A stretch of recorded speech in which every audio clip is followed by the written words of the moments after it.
Pușca și cureaua lată. Muzica!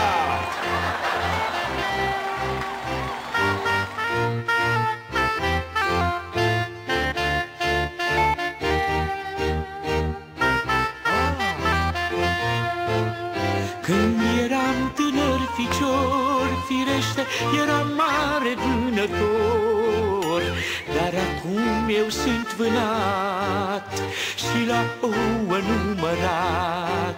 Pure la mizii este un mistreț de un chil, cu pușca l-am împușcat, căci porcul nu m-a votat.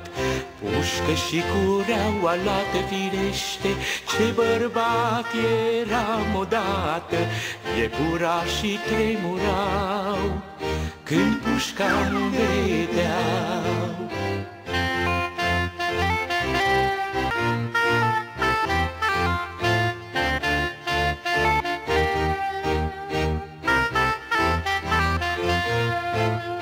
Iute, vremea mi-o trecut și uite că am îmbătrânit. Să mai merg putere noi în fruntea poporului. Mai dragă, 3 mandate am avut și le-aș lua de la început. Aș mai avea puteri, i-aș chema iar pe mineri. Sula în coaste mi-e băgată, încă stare deocamdată și cu o țără de noroc poate o să mă întorc, măi dragă.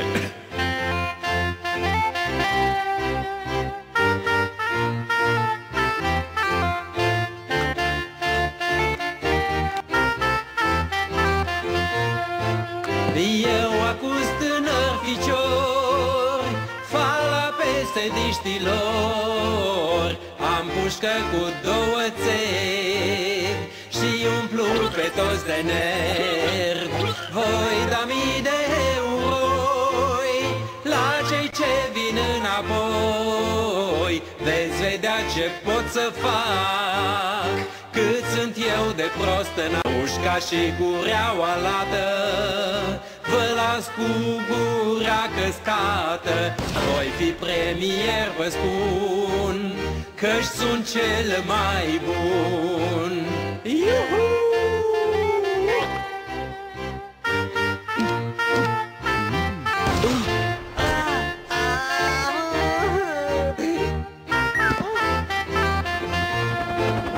Doar când porcul va zbura, eu cu voi mă împăca. Orice ar ieși la vot, eu la toți vă trag în bot. Când aninge și-a îngheța, eu voi face tot ce-i vrea. Mi-o-i trimite doar șuvița, s-o iubească pe Lenuța. Păi, pușcă și cureaua lată, eu sunt Zeus Deu și pe toți o să vă fiindcă eu conduc. Ai ha!